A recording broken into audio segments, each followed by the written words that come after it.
Hi అండి, good morning. ఈరోజు మాది బ్రేక్ఫాస్ట్ దోశ, పుదీనా పల్లీ చట్నీ అండి. ఇప్పుడు పుదీనా పల్లీ చట్నీ ఎలా చేయాలో చూపిస్తున్నానండి. పుదీనా 1 కప్పు, పల్లీలు 1 కప్పు, 3 వెల్లుల్లి, 2 టమాటో, 6 గ్రీన్ చిల్లీ. ఈ టమాటో ఇలా కొద్దిగా కాయగా ఉండాలండి, మరి పండు కాకూడదు. ఇట్లా కొద్దిగా దోరగాయ అంటారు కదా, అలా ఉండాలండి. ఇప్పుడు ఇవన్నీ ఫ్రై చేసుకుందామండి.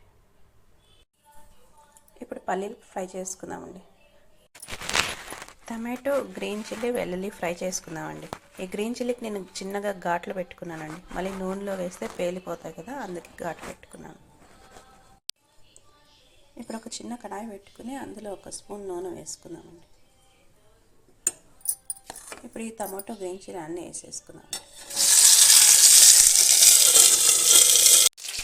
చూడండి, ఇప్పుడు కొద్దిగా టమాటా ఫ్రై అయింది కదా, అందులోకి పుదీనా వేసుకుందామండి.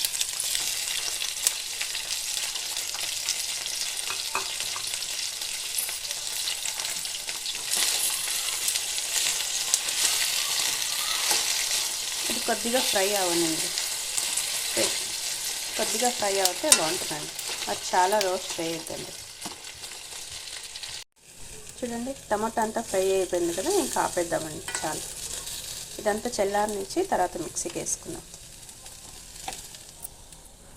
ఇక చల్లారిపోయింది కదండి, ఇవన్నీ కలిపి మిక్సీకి వేసుకుందామండి.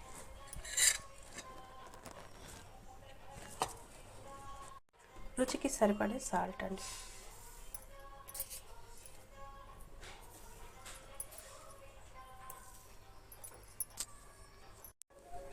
కొద్దిగా వాటర్ యాడ్ చేసుకుందామండి. చూద్దామండి, చట్నీ రెడీ అయిపోయింది మనకి. చూడండి ఎంత బాగా వచ్చిందో. ఇది ఒక బౌల్లో తీసుకుందాం. ఇప్పుడు చూడండి, పుదీనా పల్లీ చట్నీ అయితే రెడీ అయిపోయింది. ఇది దోశకి మనం రాగి ముద్ద చేసుకుంటాం కదా, దానికి చాలా బాగుంటుందండి. దీనికి ఇంకా ఎలాంటి పోపు అవసరం లేదండి, ఇలానే బాగుంటుంది.